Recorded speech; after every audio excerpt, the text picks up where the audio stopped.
Selamat siang, kebetulan siang anak-anak. Hari ini kita akan membahas tentang cerita fantasi.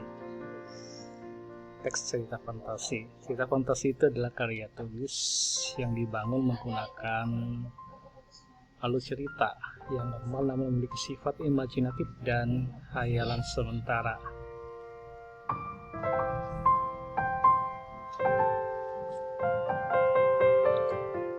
Juga pengertian teks cerita fantasi itu menurut para ahli ya. Cerita fantasi itu adalah cerita yang menampilkan tokoh, alur, latar, atau tema yang derajat kebenarannya digunakan baik menyangkut atau hampir seluruh maupun hanya sebagian cerita. Jenis-jenis cerita teks fantasi itu dapat dibagi menjadi dua bagian, yaitu secara total dan fantasi sebagian. Cerita fantasi total dan irisan, jenis ini sesuaikan dengan keadaan dunia nyata, dan jenis ini dapat dikategorikan menjadi dua, yaitu fantasi total dan fantasi sebagian atau irisan. Cerita fantasi total berisi fantasi pengarang terhadap objek tertentu. Pada kategorinya, semua yang terdapat pada cerita tidak semua terjadi dalam dunia nyata. Jenis teks cerita fantasi. Cerita fantasi irisan. Pada kategori ini berisi cerita fantasi yang mengungkapkan fantasi tetapi masih menggunakan nama-nama dalam kehidupan nyata, menggunakan nama tempat yang sama pada dunia nyata atau peristiwa yang pernah terjadi pada dunia nyata. Kedua, cerita fantasi sejaman dan lintas waktu. Berdasarkan latar cerita dibedakan menjadi dua bagian, yakni latar lintas waktu dan latar waktu sejaman. Latar fantasi sejaman maksudnya latar yang digunakan satu masa. Fantasi masa kini, masa lampau, atau masa yang akan datang atau futuristik. Kemudian latar fantasi lintas waktu maksudnya yaitu cerita fantasi yang menggunakan dua latar waktu yang berbeda, misalnya masa sekarang dengan masa pada zaman prasejarah, masa sekarang dan masa 50 tahun mendatang atau futuristik. Struktur teks cerita fantasi, adapun strukturnya sebagai berikut: terdiri dari orientasi, konflik, resolusi, dan koda.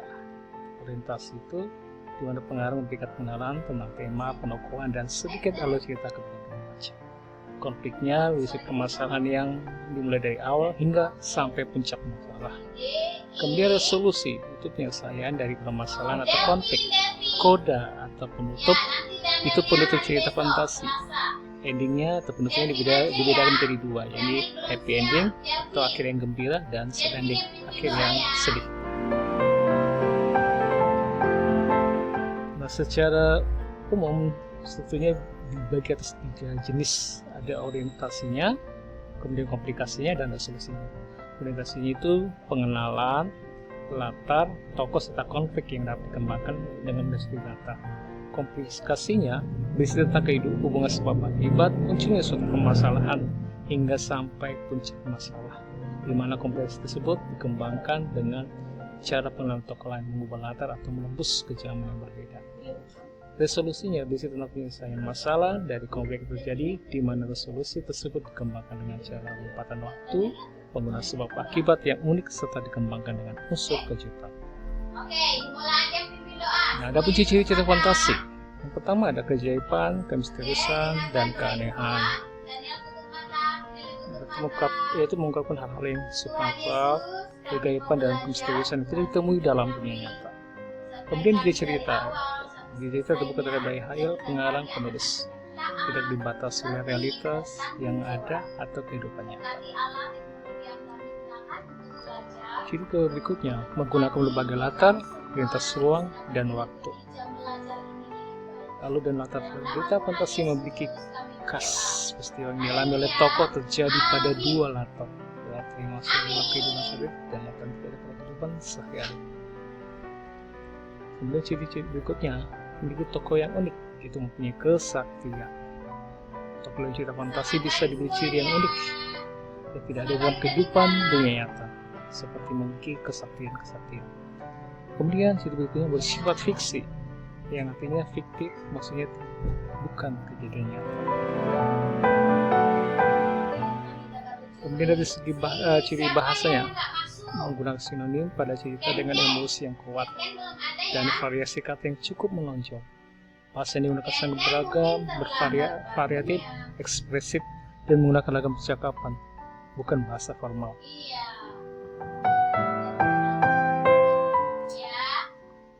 Kemudian kita membahas unsur sintetik cerita fantasi.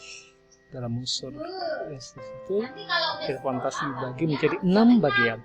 Ada tema, alur, tokoh, penokohan, latar, sudut pandang, dan amanat. Apa itu unsur sintetik? Unsur intrinsik adalah unsur yang membangun suatu karya sastra di dalam karya sastra sendiri. Ada pengertian tema, alur, tokoh. Tema itu ide yang paling dasar menjadi acuan untuk cerita. Ada alur, itu jalan atau alur cerita. Kemudian ada tokoh dan penokohan, itu karakter dari pemeran atau pelaku di dalam suatu cerita. Kemudian unsur fisik latar, yaitu tempat, waktu, serta suasana yang menjadi latar belakang suatu cerita. Kemudian sudut pandang, yaitu posisi pengarang dalam membawa suatu cerita. Amanat, yaitu pesan yang ingin disampaikan oleh pengarang sebuah cerita dalam cerita dan penokohan. Kemudian kita bahas tentang kaidah kebahasan dalam teks cerita fantasi. Ada 6 ciri kebahasan dalam cerita fantasi. Yang pertama, penggunaan kata ganti dan nama orang sebagai sudut pandang penceritaan. Contoh aku, mereka, dia, dikau, engkau, queen, angel biru. Kedua, penggunaan kata yang menyerap panca indera dalam deskripsi latar, tempat, waktu, dan suasana. Contohnya dalam beberapa teks berikut. Dalam latar tempat, contohnya 3 pohon berjajar rapi, berdiri dengan kokoh, sayap-sayap burung yang mulai mengepak, menggoyangkan daun-daun dalam dahan. Hembusan angin yang tak biasa menggemparkan kota Jayapura di sore ini. Untuk latar suasana, air mata pun jatuh di pipi Pangeran Sin, seperti surat dari sang nenek menjadi saksi. Tawa canda Pangeran Sin. Nah, untuk latar waktu, ini contoh teksnya.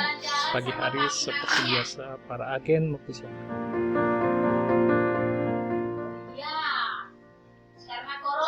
Para agen mempersiapkan diri. Matahari besar terang membawa hawa semangat. Kokok jago bersahutan menyambut hari datang. Yang ketiga, menggunakan pilihan kata diksi dengan makna kias dan makna khusus. Contohnya, monster itu berkaki keempat, langkah seribunya penuh dengan keberanian. Semakin mendekat, semakin melawan. Kaidah keempat, kata sambung penanda urutan waktu. Kata sambung urutan waktu itu sementara itu, bersamaan dengan itu, tiba-tiba, ketika, sebelum, dan sebagainya. Penggunaan kata sambung urutan waktu untuk menandakan datangnya tokoh lain, untuk perubahan latar, suasana, waktu, dan tempat. Contoh, sebelum itu datang, langit mendung, dan sebagainya. Kaidah kelima, penggunaan kata atau ungkapan keterkejutan. Penggunaan kata ungkapan tujuan berfungsi untuk menggerakkan cerita atau membawa. Contoh, tiba-tiba pesawat penuh lepas tembakan pertamanya, dan sebagainya.